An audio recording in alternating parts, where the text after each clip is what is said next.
আরজিকর কাণ্ডের পরিপ্রেক্ষিতে শিরোনামে উঠে এসেছিলেন চিকিৎসক অভিক দে।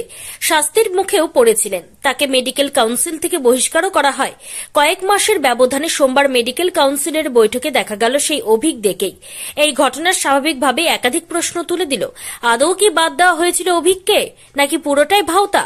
প্রশ্ন তুলে অবস্থানে ডাক্তারদের সংগঠন। এছাড়াও বিরূপাক্ষ বিশ্বাসকে কেন ফিরিয়ে আনা হলো তা নিয়েও চলছে তাদের অবস্থান। আরজিকরে চিকিৎসককে ধর্ষণ ও খুনের ঘটনা পরিপ্রেক্ষিতে উঠে আসে অভিকদের নাম। এরপর তার বিরুদ্ধে 32 দফা অভিযোগ প্রকাশ্যে আসে। এর মধ্যে যেমন ছিল 2 বছর ধরে নিয়মিত ক্লাস না করা, হাজিরা না দেওয়া, রিপোর্ট জমা না দেওয়া, বায়োমেট্রিক কাজ না করা, রোগী না দেখা, থ্রেট কালচার, মর্গে দুর্নীতি। অভয়াকাণ্ডের তদন্তে নেমে সিসিটিভি ফুটেজে ঘটনাস্থলেও অভিককে দেখতে পান তদন্তকারীরা। পরবর্তীতে শাস্তির মুখে পড়তে হয় অভিককে। সরানো হয় মেডিকেল কাউন্সিল থেকে। তার বিরুদ্ধে তদন্তে ডায়মন্ড হারবার মেডিকেল কলেজের প্রিন্সিপাল ডক্টর উৎপল দায়ের নেতৃত্বে 5 সদস্যের কমিটি গড়ে তার বিরুদ্ধে তদন্তে ডায়মন্ড হারবার মেডিকেল কলেজের প্রিন্সিপাল ডক্টর উৎপল দায়ের নেতৃত্বে 5 সদস্যের কমিটি গড়ে স্বাস্থ্য ভবন। আমরা ডাক্তাররা শুধু নয়, সারা পশ্চিমবঙ্গের সমস্ত শুভবুদ্ধি সম্পন্ন মানুষের কাছে একটাই দাবি ছিল যে অভয়ার খুনিরা কারা ধরা পড়ুক। কলেজে কলেজে যারা থ্রেট কালচারের মাথা, তাদেরকে শাস্তি দেওয়া হোক। আর রাজ্য প্রশাসন এই যে থ্রেট কালচারের যারা মাথা, অভিক দে, বিরূপাক্ষ বিশ্বাস, এদেরকে তারা আবার রিইনস্টেট করতে চাইছে। ওয়েস্ট বেঙ্গল মেডিকেল কাউন্সিল তাতে তারা রেড কার্পেট দিয়ে নিয়ে আসতে চাইছে। তারা কি চাইছে কলেজে কলেজে থ্রেট কালচার বজায় থাকুক, আর একটা অভয়া হোক, আর একবার মানুষ জ্বলে পুড়ে যাক, তারপর তাদের শান্তি হবে?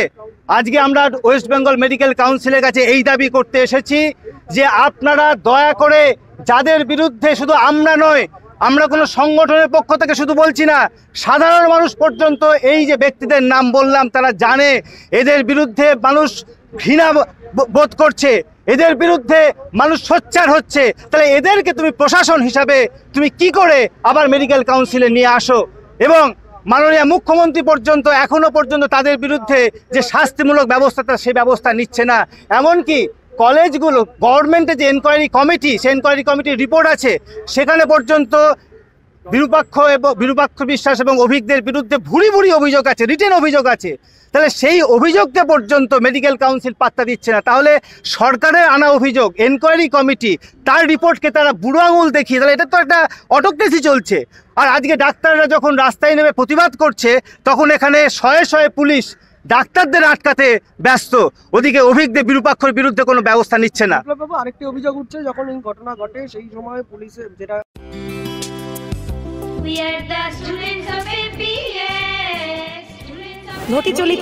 ঘটি চলিতেছে Shivam education and social welfare ট্রাস্টের পরিচালিত অরঙ্গবাদ পাবলিক স্কুল।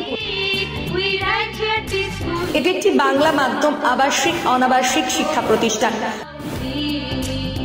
2025 শিক্ষাবর্ষে 5ম থেকে 9ম শ্রেণী পর্যন্ত বালক ও বালিকাদের ভর্তির জন্য ফর্ম ফিল আপ চলছে। ফর্ম পূরণের শেষ তারিখ 22 অক্টোবর 2024। ভর্তির পরীক্ষা 27 অক্টোবর 2024 রবিবার দুপুর 12টা। औरंगाबाद पाब्लिक स्कूलेर जंगीपुर शाखा, मियापुर कैम्पासे बालक और बालिका विभाग, तालाई कैम्पासे बालक विभाग, लालगोला कैम्पासे बालिका विभागेर जोन्नो अनलाइन अथवा अफलाइने फर्म फिल आप करुन।